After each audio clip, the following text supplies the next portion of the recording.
Welcome to Nepal ট্যুরের third পর্ব, মানে তৃতীয় পর্ব, থার্ড পার্টে আমরা এসে দাঁড়িয়েছি। তো ভিউটা রাস্তার, আমি ভিউটা স্কিপ করতে পারতাম, বাট এত সুন্দর ভিউ মনে হচ্ছে তোমাদের সঙ্গে কেননা আমি শেয়ার করব না।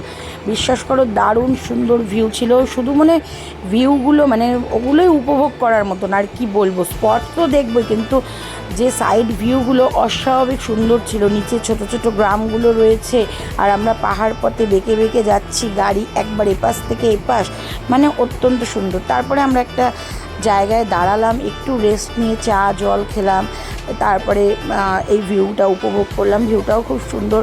সামনেটায় গিয়ে যদি ফটো তুলতে হয়, আমার ছেলে ওখানে দাঁড়িয়ে ফটো তুলছিল। এত সুন্দর ভিউ, পিছনটাও খুব সুন্দর। তারপরে আমরা যথারীতি আবার কিন্তু রওনা দিলাম কাঠমান্ডুর উদ্দেশ্যে। দেন আমরা পৌঁছালাম ফাইনালি। এত রাস্তা জার্নি করে আমরা কিন্তু হোটেলে পৌঁছালাম। আমাদের হোটেলটা তোমাদের সঙ্গে শেয়ার করলাম। আমরা কিন্তু এখান থেকে কোনো হোটেল বুক করে যাইনি, ওখানে গিয়ে বুক করেছি। খুবই ভালো হোটেল পেয়েছি। আর আমাদের প্রচণ্ড খিদে পেয়েছিল, এতটা ধকল করে ট্রেন থেকে ট্রাভেল করে আবার গাড়িতে ট্রাভেল করে দেন আমরা আলটিমেটলি আমরা রুমে পৌঁছালাম, একটা হোটেলে পৌঁছালাম। তারপর আমরা একবারে খাওয়ার একটু সাইডে মার্কেটে গিয়ে খাবার কিনে নিয়ে এসে রুমে বসে খাচ্ছিলাম, কেন আমাদের আর যাওয়ার মতন এনার্জি ছিল না।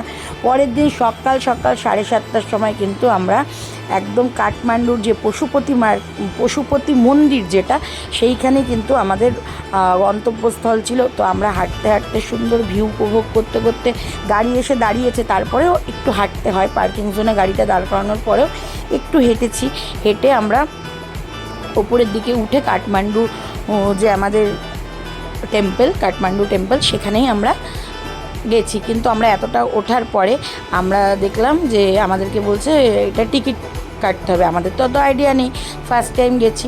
তো আমরা কিন্তু টিকিটটা কাটলাম, 100 টাকা করে নিয়েছিল পার হেড, ঠিক আছে। তো আমরা অনেকে ছিলাম, তো আমরা যতজন ছিলাম তার থেকে কিন্তু আমরা 2টো টিকিট কম কেটেছি, তাতে ওরা কিছু আটকায়নি, ঠিক আছে। কেন অনেকজন ছিলাম, অনেকজন বলতে 7 জন ছিলাম, 7 জনের মধ্যে আমরা 2টো টিকিট কাটিনি, 5টা টিকিট কেটেছি, তাতে ওদের কোনো সমস্যা নেই। যেহেতু এই ছেলেটিকে দেখছো, আমাদের ড্রাইভার প্লাস গাইড।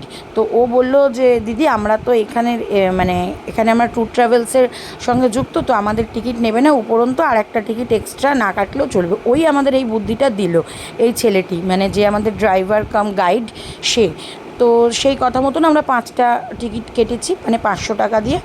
তো তারপরে আমরা গেলাম কাঠমান্ডুর যে পশুপতি টেম্পল, সেটা দেখার জন্য। আর এখান থেকে সাইডের ভিউটা নেওয়ার জন্য অনেকে ফটো তুলছিল, কিন্তু আমাদের এতটা সিঁড়ি ক্রস করতে হবে, সেটাই আমাদের মাথায় ঘুরছিল যে একদম এন্ডিং পয়েন্টে যাব, দেন আমরা ফটো তুলবো, ঠিক আছে। কিন্তু অনেকেই তুলছিল, তো আমরা এই সিঁড়িটা কভার করতে করতেও কিছুটা ভিডিও করেছি। দেখো নিচটা অত্যন্ত সুন্দর একটা পরিবেশ।